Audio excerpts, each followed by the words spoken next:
Vamos a saludar ahora sí con el ingeniero Jorge Martínez, secretario general del Comité de Empresa de los Trabajadores de la Empresa Eléctrica Quito. ¿Cómo está, ingeniero? Gracias por aceptar esta entrevista. Bienvenido. Muy buenos días. Un saludo pues, a todos los seguidores de este prestigioso programa. En Quito un poco preocupados por los incendios, pero creo que va regresando la calma, a la orden. Bueno, ojalá se pueda controlar estos incendios que han sido provocados, algunos, ¿no? Ingeniero, justamente estábamos viendo este video donde va el ministro de Finanzas, no sé si es el viceministro el que está, el viceministro de Energía, el que está exponiendo en la Comisión de Fiscalización, y él habla que solo se han invertido, el viceministro de Finanzas, y él habla que solo se han invertido en esa cartera de Estado $122.000. ¿Esto qué significa, ingeniero? Bueno, mire, yo creo que esto es parte de lo que los trabajadores hemos venido señalando desde hace mucho tiempo. Dijimos que esta era la crónica de los apagones anunciados, la baja ejecución presupuestaria, la inestabilidad en el sector eléctrico y una ejecución presupuestaria, yo diría, vergonzosa. No solo ese es el resultado del ministerio, créame que ese es el resultado en general en el sector eléctrico. Hace pocos meses o semanas tuvimos un directorio de la empresa eléctrica Quito y de verdad la ejecución presupuestaria era del 3.4%. ¿Sí? Imagínese usted al mes de agosto. Entonces esto es en definitiva el reflejo de la situación que vive el sector, porque cuando usted tiene una asignación presupuestaria, que son recursos de todos los ecuatorianos, recursos públicos, y usted tiene pues la obligación de invertirlos. Esa es la razón por la cual tenemos personajes, ¿no es cierto?, en la decisión de la política pública. Para eso usted nombra ministros, para eso usted nombra funcionarios de alto nivel, gerentes de las empresas públicas, con el objeto primero, ¿no es cierto?, de que vayan a cumplir una serie de instrumentos que son fundamentales en las empresas. Creo que es bueno comentarle a nuestros conciudadanos. Usted en una empresa, ¿no es cierto?, tiene primero un plan estratégico, esto manda la ley. Usted tiene un plan de negocios, usted tiene un presupuesto y en el caso de las distribuidoras, usted tiene un plan de expansión. O sea, estos son 4 instrumentos básicos de la planificación con la cual tiene que administrarse una empresa.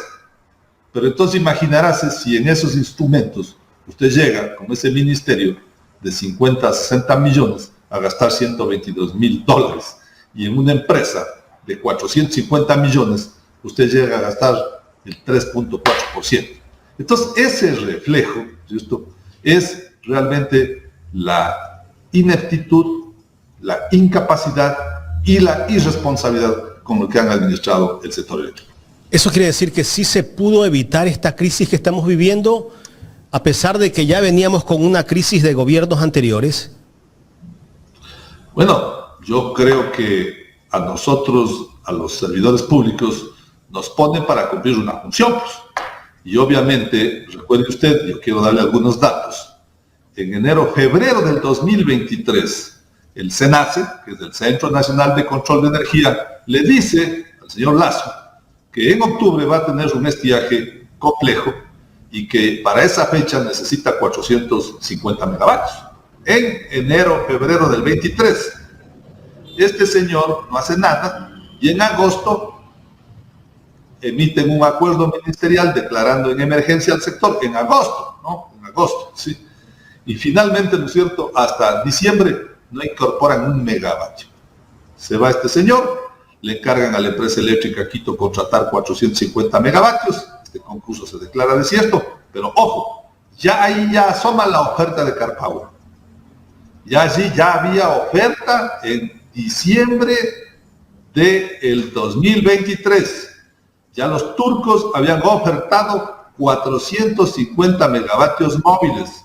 Es decir, ya estaban anunciados, ya sabían que había una oferta, ya había precios, ya había otras ofertas, obviamente, que tenían que ir a resolver en ese momento los 450 megas.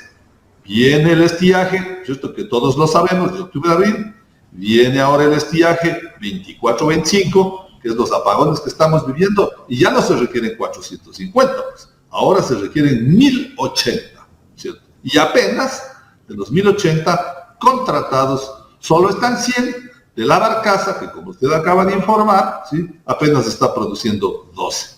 Esa es la realidad en la que estamos sometidos en el sector. Este presidente en el debate dijo que el problema que había en este país no era generación, sino de transmisión de la electricidad. Y mucha gente lo vio al presidente Daniel Noboa como un experto en temas energéticos y creían que estaba hablando cosas muy interesantes para el país. ¿Cuál es el problema que existe en la actualidad? ¿Generación? Mire, yo creo que yo me voy a referir a lo que alguien calificó esa intervención, ¿no? Calificó con todo, por favor, el respeto de que eso era una cantiflada, porque finalmente, pues, se habló hasta de tarifa. Se dijo que se va a reducir la tarifa de la transmisión y se habló de tarifas del orden de 3, 4 centavos de dólar. O sea, yo le voy a dar la composición de la tarifa. Por favor, promedio, ¿no? Con un gran debate en esto, que creo que no es del espacio. 3.53 centavos promedio de la tarifa de generación. Menos de 1 centavo la tarifa de transmisión. Y entre 4 a 4.5 centavos la tarifa de distribución y comercialización. Bien, aquí usted habrá escuchado voces que dicen que el mandato constituyente hizo que esa tarifa de 3.5 centavos no contenga el CAPEX, que son, ¿no es cierto?, las inversiones, el costo financiero, los recursos que se requieren para esa tarifa. Pero claro, empezaron a hablar de tarifas de transmisión. O sea, entonces esto, en ese momento, esa no es la problemática en su conjunto. Por favor, me voy a referir a esto también.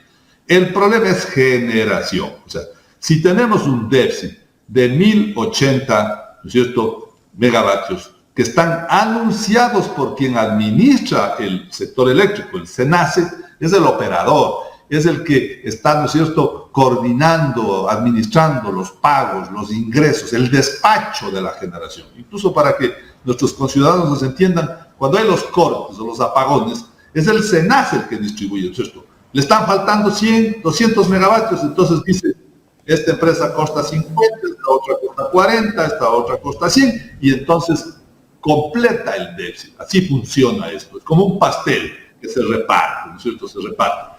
Para tener una idea, la CENEL tiene el 60% del mercado, la empresa eléctrica Quito tiene el 15%, y así se van repartiendo las distribuidoras, ¿no es cierto? Desde Loja hasta el Carchi.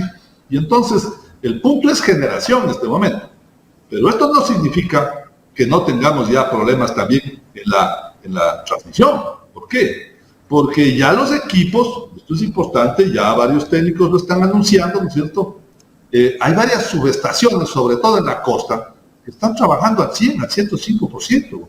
Es decir, ya no da la capacidad de los transformadores. Es decir, este no es solo un problema de meterle generación. Usted puede traer 5 barcazas mañana y resulta que ya esa cantidad de generación no tiene la capacidad del sistema de transmisión y subtransmisión para inyectar esa energía al sistema. Entonces, aquí tenemos una complicación en este momento de déficit de generación, pero también ya de infraestructura de subtransmisión y de transmisión de energía para garantizar el servicio eléctrico. Ingeniero, ¿cuál podría haber sido la solución para evitar esta crisis? ¿Sí hubo el tiempo necesario en 10 meses para evitarla? Bueno, la prueba es que viajó una barcaza sin contratos, ¿no? Yo me imagino que ya estará otra, como se ha anunciado, cruzando el canal de Panamá, o seguramente ya estará muy cerca. Déjeme decirle que ya en diciembre del 23 hubieron ofertas por 450 megas. Pues.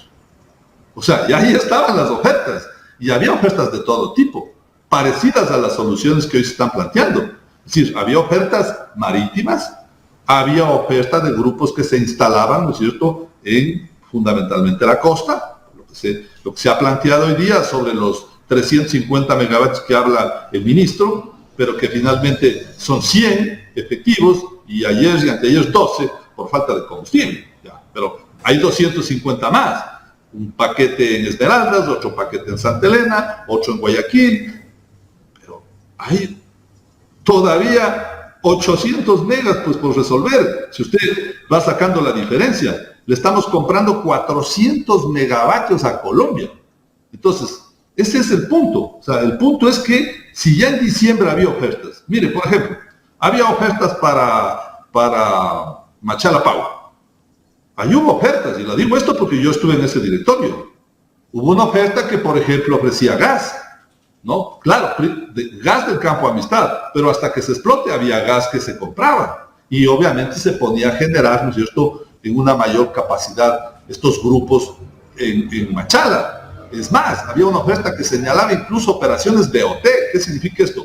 Yo voy, equipo, por ahora traslado el gas hasta que haya explotación de gas, y esos equipos se quedan para el país. Había ofertas de este tipo, porque este fue un concurso público, nacional. No tenía por qué hacerlo la Quito. Le endilgaron, obviamente, a la empresa eléctrica Quito cuando esto era una responsabilidad de SELEC. Entonces, propuestas, obvio, el problema aquí, a veces uno se pregunta, ¿por qué regresamos a esta historia? De hace 20 años. Ustedes están en Guayaquil, pues recuerden ustedes. Aquí el estiaje ha sido histórico. Octubre, marzo. Deja de llover, ¿cierto?, en la cuenca oriental, en donde está gran parte del parque de generación, y finalmente venían las barcazas vinculadas a algunas familias, ¿no es cierto?, y apellidos conocidos, y empezaba la venta de la energía, ¿no es cierto?, a un costo oneroso para el país. Porque aquí lo que hay que decirle también al Ecuador es que, claro, nos dirán, no hay energía más cara que la que no se tiene. Pero esto, ¿cuánto le va a costar? Ingeniero, antes de que venga mi compañero Gustavo Jiménez, que también tiene inquietudes para usted, ¿cuáles son las condiciones del parque termoeléctrico que tenemos en este momento y por qué no está operando al 100%? Irresponsabilidad en el mantenimiento, porque esto es un cúmulo de acciones. Usted entra a la página del SENACE y encuentra que hay 850 megas no disponibles, por varias razones. Esto es como un vehículo. O sea, el equipo térmico es una máquina, es un carro, ¿sí? Usted a un carro tiene que hacerle pues el cambio de aceite, tiene que cambiar el filtro y después tiene que, ¿no es cierto?, limpiar los inyectores y así, sucesivamente el mantenimiento. Pero si usted deja de hacer eso, nos han explicado que si le seguimos recorriendo al vehículo sin hacer cambios de aceite, sin cambiar los filtros, sencillamente vamos agravando las condiciones. Hay que reconocer también que este es un parque térmico viejo. Hay máquinas de 30, 40 años. A veces ya es hasta muy complicado encontrar los repuestos porque ya ni el fabricante existe o el fabricante dejó de producir esos equipos. Pero esto es parte de lo que los técnicos señalan todo el tiempo, pues. O sea, este no es un problema de técnicos. Aquí hay un plan de electricidad en donde se establece cálculos de la demanda, del crecimiento de la misma, y se va señalando, pues, ¿no es cierto?, lo que he dicho. Este año 450, este 1080, el siguiente serán 1500, 2000. Pero esto está perfectamente calculado, establecido. Depende del crecimiento. Entonces, si usted tiene a gente que sabe de esto, que los técnicos informan y que no toma las decisiones correctas, entonces estas son las consecuencias. Y resulta, ¿cierto?, que al final, permítame comentarle, que los que luego nos dan las recetas son los mismos que han estado allí. Pues yo tengo que decirlo, porque los trabajadores no administramos las empresas, ni nombramos ministros ni gerentes. Pero, por ejemplo, ¿quién era el ministro de Energía del señor Moreno? El señor Ortiz, pues. ¿Quién era el asesor del señor Ortiz? El señor Santos Albite, pues. Y después, ¿no es cierto?, con todo respeto, el señor Iván Rodríguez era gerente también, ministro de Energía. Entonces, o sea, siempre ha estado en manos de estos grupos, pues, las decisiones que tenían que tomarse. Pero ahora salen, ¿no es cierto?, y nos dan recetas. Entonces ahora salen y nos dicen, es que el problema es que la inversión privada, es que hay que privatizar, el problema es del estatismo, cuando al final ellos han estado al frente de tomar estas decisiones. Ingeniero Martínez, buenos días.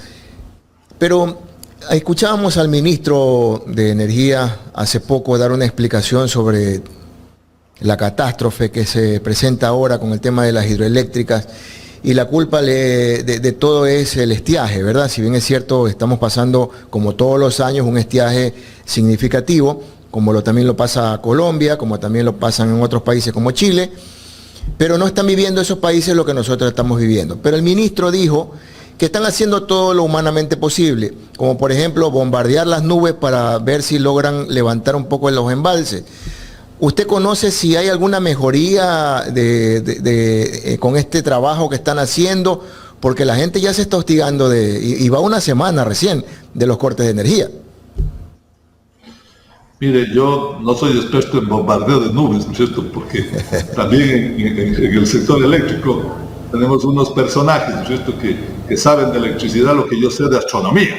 Entonces, pero me voy a referir un poco a los comentarios de la literatura técnica, ¿no es cierto? O sea, las nubes, la altura, las condiciones climáticas tienen que reunir condiciones específicas para que esto pueda funcionar, ¿sí? Yo creo que hubiesen transformado el desierto del Sahara seguramente con esta tecnología, ¿no es cierto? Y los israelitas que han podido, ¿no es cierto?, sembrar en los desiertos, ya hubiesen, creo que, utilizado esto de la forma más efectiva y eficiente. Por tanto, no creo que es un tema, ¿no es cierto?, de alta efectividad, para ponerlo así. Seguramente habrá expertos que podrán aclarar más este tema. Pero el estiaje lo sabemos todos, lo hemos sabido históricamente. O sea, aquí no es que hoy descubrimos el estiaje. Entonces, hoy, ¿no es cierto?, estamos en un mundo de propaganda. Entonces, hoy hay que culparle al clima, al cambio climático, a un estiaje severo. Claro, sí, yo creo que tiene efecto. Pero ahí ha estado históricamente, por favor. Por eso yo decía, la historia de las barcazas es esa, pues. Históricamente había un estiaje que va de octubre a marzo y abril. Ahora, de verdad se ha adelantado, hemos tenido una condición climática más compleja, pero siempre ha estado ahí. Y entonces, ¿cómo funciona esto? Usted tiene, ¿no es cierto?, un parque general hídrico cuyo 75% está en la vertiente oriental, para que la gente nos entienda, ¿no es cierto? Las aguas de esa cordillera van al oriente. Y cuando hablamos de la vertiente del Pacífico, los ríos que desembocan hacia el mar. Esa es la lógica. El 75% de las centrales están en esa vertiente. Entonces viene octubre, esto deja de llover y obviamente esperamos que vengan, como tradicionalmente en las sierras se decía, abril aguas mil. ¿Sí? Ya comienza a leer. Entonces, ¿qué tenía usted? Un parque térmico de reserva, ¿no es cierto? Unos grupos que están listos, unos motores que funcionan con combustión, con petróleo, listos, pues operativos. Usted tiene centrales, es lo que pasa en el tema de la barcaza, usted no la puede apagar. Para prender la barcaza hay que tenerla, como quien diría, un motor en caliente, así no esté generando, está la central operativa. Y entonces cuando se producen, ¿no es cierto?, demandas de carga por las horas pico, van entrando estas centrales térmicas incluso para regular el voltaje, el sistema, para que haya estabilidad en el sistema. Así funciona. Pero claro, si usted se olvidó, primero, de seguir con el programa de las hidroeléctricas, segundo, se olvidó de hacerle mantenimiento a estos equipos, de comprar los repuestos, de comprar el aceite, de tener el combustible, ¿no es cierto? Finalmente, esta es la consecuencia. Y esto se va acumulando, pues, y al final, este es el resultado. 10 horas de apagones, ¿no es cierto? Y usted 12. mismo, 12 en algunos casos, usted ha dicho, mire, en Colombia no está pasando esto, si el estiaje es igual, en otros países sí. Y obviamente, ¿por qué? ¿Por qué? Porque al final, entonces claro, comienzan, ¿no es cierto?, siempre las respuestas. Es que no hay dinero, es que no hay recursos, pero esto lo saben todos los días, pues. Hoy, ¿no es cierto?, entonces, ¿por qué no agilitaron la avenida de las barcazas? ¿Por qué no agilitaron, ¿no es cierto?, la adquisición de estos equipos? ¿Por qué no agilitaron, ¿no es cierto?, todo el tema de los repuestos y el mantenimiento para poder tener un parque térmico que nos permita superar esta emergencia? Pero hay que considerar algo, ingeniero. La avenida de la barcaza no es una gestión de este gobierno. Esto ya venía manejándose desde el gobierno de Guillermo Lasso. Y cuando ya entró este gobierno a finales del 2023, fue ahí cuando ellos entablaron directamente la conversación. Pero ya había una negociación en el gobierno de Guillermo Lasso, tardía como siempre, ¿verdad?, de que esa barcaza venía. Es por eso que venían tan seguros ya ellos a posesionarse acá en el Ecuador, porque sabían que se venía el estiaje, pues. Entonces, Ingeniero, la denuncia ahora es que esta barcaza está dando 12 megavatios. ¿Eso va a afectar definitivamente a toda la generación que requiere el país? Porque son, como usted dice, ¿no?, entre 10 y 12 horas. Acá en Guayaquil son 12 horas, o sea, no son 10 horas, son 12 horas. Y le decía hace un momento, la gente está harta, está molesta, porque los negocios se están quebrando. Aquí le quitan el horario, le quitan la energía en los horarios de producción. Entonces, esto que está presentando la barcaza de no cumplir, ¿quién lo debería fiscalizar? A ver, primero yo estoy de acuerdo con lo que usted ha dicho, ¿no? Recuerde usted que en este 2023 ya hubo una denuncia en las redes, ¿no es cierto?, de unos funcionarios que se los vio en Turquía. O sea, antes de la declaratoria de emergencia ya estaban en Turquía algunos. Y esto, por favor, lo decían las redes sociales, ¿no? Ya les tomaron la foto incluso allá en el aeropuerto. Entonces, uno termina pensando, ¿no? ¿Cuáles son las razones de esto, no? ¿A dónde conducen estas indecisiones? ¿Ya? ¿Qué es lo que nos han dicho? 100 de la barcaza, 250 estacionarios, 350. 450 estamos comprando a Colombia, 800. Faltan 300. Faltan 300 primero. Primer antecedente. Han dicho, el sector privado va a aportar, se están inscribiendo los industriales, ¿no es cierto?, con 5.28 centavos de tarifa. Dicen que 100 megas, 100, 150, algunos son más optimistas, pero bueno. ¿Qué pasa si Colombia ya nos anunció que si se agrava su estiaje, deja de vendernos? O sea, esto es simple, esto es un tema de matemática simple. Usted debe 1.100 y tiene 500. Usted debe 1.100 y tiene 800. Usted debe 1.100 y se bajan de 100 a 12. O sea, esto es corte, pues. O sea, así es la cosa. O sea, si no hay corte, o sea, seccione, porque no da la capacidad. Y entonces, solo si llueve, entonces, imagínense que hemos regresado a ministros que tienen que invocarle a Dios y a San Pedro. Entonces, yo decía en son de broma que en algún momento en España, ¿no?, sacaron a la Virgen en Sevilla a hacer una procesión para que llueva. Entonces me parece aquí que van a tener que encabezar una procesión, un petitorio a la Virgen del Cisne y a la Virgen del Quinche, esto para que finalmente, y por favor, no es que nos alegramos que esto pase, entendemos el dolor de la gente, ¿no es cierto?, y más aún en la costa, ¿no es cierto?, en donde el pescado, el negocio, el jugo, el hielo, la licuadora, por favor, o sea, ya nos han dicho, pues, $12 millones por cada hora de suspensión. 10 horas de suspensión, $120 millones. Lo que hubiésemos podido hacer con esto. Le pagamos a Colombia $380 millones por la energía. Sume usted todo esto, 14.35 centavos a esa barcaza, que además, ojo, le seguimos pagando si no genera, porque tiene un costo fijo. O sea, hay que pagarle por la potencia ahí parada y por lo que genera. Esta tarifa tiene dos componentes, uno por la instalada y otro por lo que va produciendo.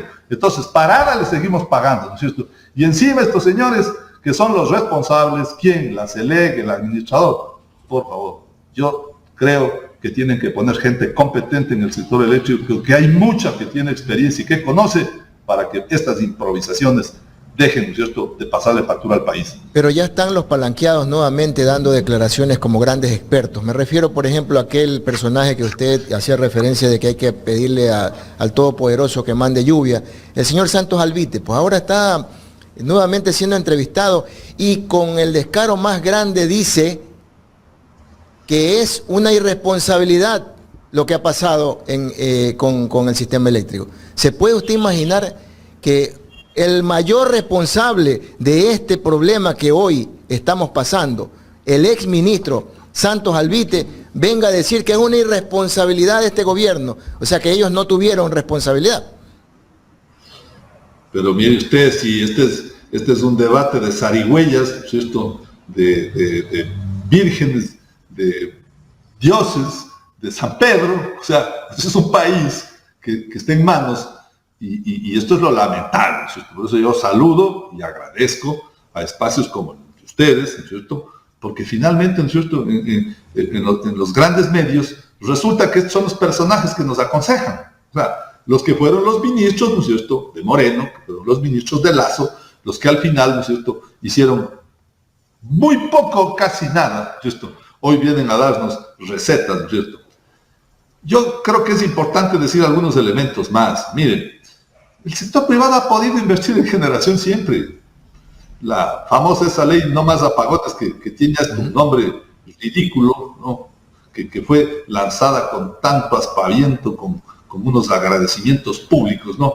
Eso le permite al sector privado entrar, generar. Hoy tienen liberación, tienen prelación de pagos en las tarifas. ¿Cuántos de ustedes no presenciaron, ¿no es cierto?, esa cantidad de eventos de la primera piedra, de la firma de esos contratos para los 800 megas, los proyectos fotovoltaicos? O sea, yo siento que claro, hay que actuar en la emergencia, pero este no es un país solo de emergencias, pues. O sea, ecuatorianos, el estiaje va a seguir impactando y la demanda va a seguir creciendo cada año. Este es el punto, como hemos dicho, 450 en el 23-24, 1080 en el 24-25, seguramente 2000 en el 25-26, y no nos vamos a llenar aquí de grupos térmicos ni de barcos, pues. O sea, necesitamos también política pública, necesitamos institucionalidad. Yo creo que hay que regresar al Ministerio de Electricidad, porque es muy importante que haya institucionalidad, política pública, pero que deje de estar al servicio, ¿no es cierto?, de intereses que no son los de la mayoría de los ecuatorianos. Y por allí hay que ir pensando en las soluciones, ¿no es cierto?, que hoy se acuerdan. Mire, hoy sale el ministro y nos dice, debemos ir a la geotermia, porque es estable, porque es barata. ¿Sabe cuánto tiempo están botados los pozos en Chachimiro? Yo soy imbabureño. Yo estuve ahí en los proyectos de prueba, en esa planta que fue experimental y todos los pozos con la colaboración de la JICA japonesa. Están botados desde el 2018. O sea, 6 años. Y hoy se acuerdan, ¿no es cierto?, de que hay geotermia. Hoy se acuerdan de que tenemos la más alta capacidad lumínica porque estamos en la mitad del mundo. O sea, yo creo que, por favor, si son expertos en la empresa privada, en las inversiones, porque por eso les ponen ahí, ¿cierto? O sea, trabajen para que esto pase, pues, para que no vengan a llevarse lo que nos ha costado a los ecuatorianos con mucho esfuerzo hacer, pues. Entonces que vengan, pues, para conseguir la inversión en la geotermia del Chile, de Chachimbiro, que vengan a montar, ¿no es cierto?, la energía fotovoltaica en el país, que vengan a hacer el Cardenillo, que vengan a continuar con las obras en el Jubones, en el Guayabamba. Ahí tienen pues el reto. Pero le cuento le cuento, ingeniero y Jaime, que ya hay quien está promocionando la energía nuclear. O sea, no, ni siquiera podemos solucionar el problema de nuestras hidroeléctricas. Usted se puede imaginar, se nos está quemando Quito. ¿Usted se imagina una planta nuclear en el país con este número de gente inepta que está a cargo de puestos importantes? No, perderíamos el país. Mire, yo creo que esto poco hemos dicho los trabajadores y me quiero referir, ¿no? Hemos dicho que vamos a pedir a esa cantidad de candidatos presidenciales que ojalá hagan un pronunciamiento sobre estos que son los temas centrales, pues. O sea, ¿cuáles son los temas centrales del país? O sea, la economía, la seguridad, la energía, pues porque lo que ustedes han dicho, pues esto es indolencia, ¿no? Este ya no es solo un tema alguien decía, de problemas económicos, de pérdidas. Esto es un problema ya psicológico de la gente, pues. Esto es como la pandemia, pues los efectos que esto generó de estar encerrados. O sea, esto de no tener la mitad del día, ¿no es cierto?, acceso a los mecanismos que nos permiten vivir mejor, pues. Mire usted, fallan las comunicaciones, el internet no funciona, no hay cómo usar la licuadora, se queman los equipos. O sea, esto, oiga, a mí me parece que, y encima nosotros vivimos en una burbuja de gentes que, perdónenme, hablan estupideces, ¿no? Pero además, concluyen, ¿no es cierto?, hasta regalándonos energía. vamos a tener, ¿no es cierto?, populismo, propaganda y polarización. Esta es la triple P. Populismo, propaganda, polarización, pero vamos a tener diciembre, enero y febrero, antes de las elecciones, 180 kilovatios gratis. Este es el Ecuador. Ingeniero, ¿qué pasaría si no tuviéramos Coca-Cola Sinclair? Imagínense, la cuarta parte de la generación del país está allí, ¿no? Y agradezcamos que está lloviendo allá, ¿no? O sea, porque al final el Coca-Cola estaba produciendo en un momento 1100 megas. Pasó de 800 a 1100. Es decir, es el que ha estado sosteniendo el sistema, ¿no? Sosteniendo el sistema. O sea, dos elementos centrales. Coca-Cola y los colombianos han estado sosteniendo, ¿no es cierto?, esta dificultad, porque ya lo de Paute se agravó. Yo aspiro que estas pitonistas, ¿no es cierto?, que a veces le aciertan muy poco, dicen que va a llover mañana y pasado mañana, 28-29, y que aspiramos que ojalá esas lluvias, sumados a lo que los quiteños conocen como el cordonazo de San Francisco, que es una lluvia que siempre se da en los primeros días de octubre, puedan mejorar, ¿no es cierto?, las condiciones hídricas, producto de la irresponsabilidad de esta gente que ha estado al frente del sector eléctrico. Pero para muchos dicen que Coca-Cola no sirve. Mire, yo creo que ese es el tema de la polarización, ¿no? O sea, un país que polariza el debate, ¿no es cierto?, entre lo malo del pasado y lo bueno del presente, o viceversa, ¿no es cierto? Yo creo que es imprescindible que también el país, ¿no es cierto?, comience, ¿no es cierto?, a superar esa forma inadecuada de tratar, ¿no es cierto?, los problemas nacionales. Yo creo que hay que anteponer el interés nacional. ¿Por qué? Porque también nosotros aquí nos preguntamos, ¿es buen negocio? Importadores de combustible. El Ecuador es deficitario. No es que se cuidó y que produce como la refinería. Tiene que mezclarse con diésel. Y los equipos que van a funcionar con todo este parque térmico van a ser un gran negocio. Entonces, pregúntese usted, ¿por qué no se genera con las teas del gas en los postpetroleros? ¿Por qué todos esos que llevan los tanqueros de combustible en las gabarras, en las barcazas, ¿cierto?, todos esos que tienen los contratos del mantenimiento de sus grupos térmicos, se les va a acabar el negocio? ¿Por qué se ha caído 5 veces el campo Amistad las licitaciones? O sea, todo esto, al final, ¿no es cierto?, nos lleva a la conclusión de que necesitamos anteponer el interés nacional para que la visión, ¿no es cierto?, de un país sea esa, sea la de el interés de la mayoría de los ecuatorianos, estimados amigos.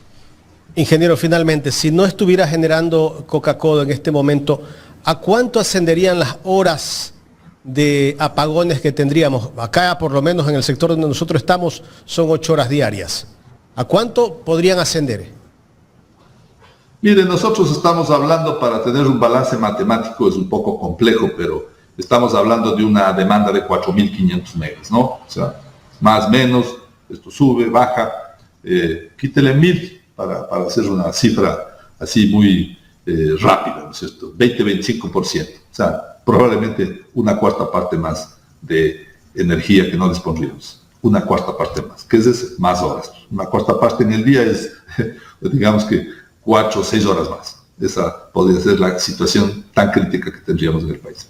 6 horas lineal, más ¿no?, de apagones. O sea, lineal. O sea, he tratado de hacer un cálculo rápido de 4.500, cuánto es 1.000, cuánto es 800, puede ser una tercera parte, una cuarta parte, un 20%. Si ese 20% se le quita la capacidad de energía, obviamente calcúlele en las horas que estamos desconectando 20-25% más. Ese es el punto de la consecuencia que podríamos tener.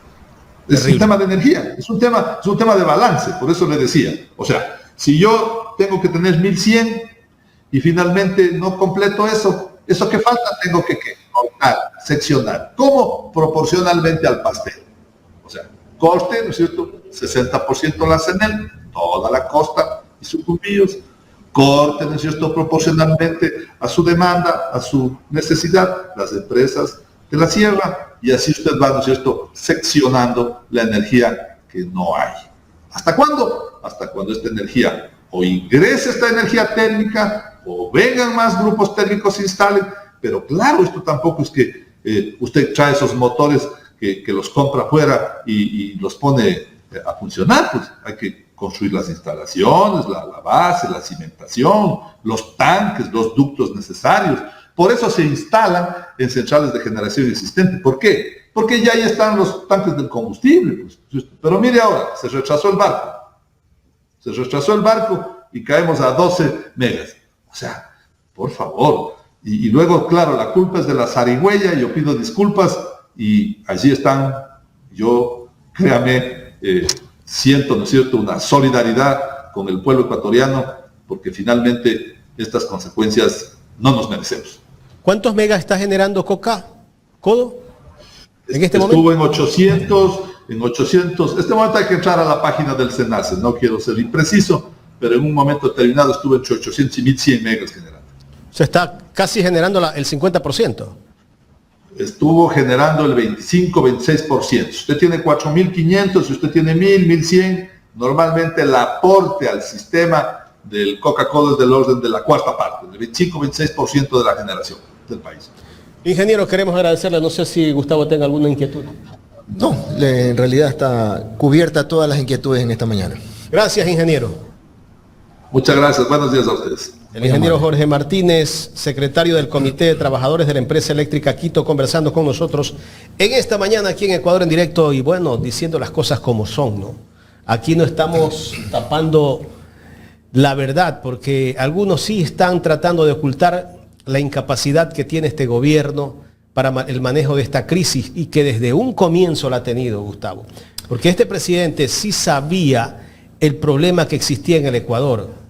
Lo conocía mucho antes de ser presidente de la República. Mucho antes de ser presidente de la República y no hizo nada.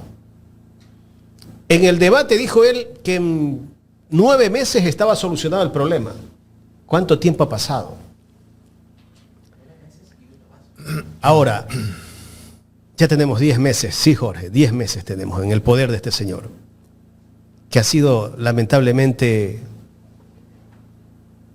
una administración hasta el momento del país nada buena.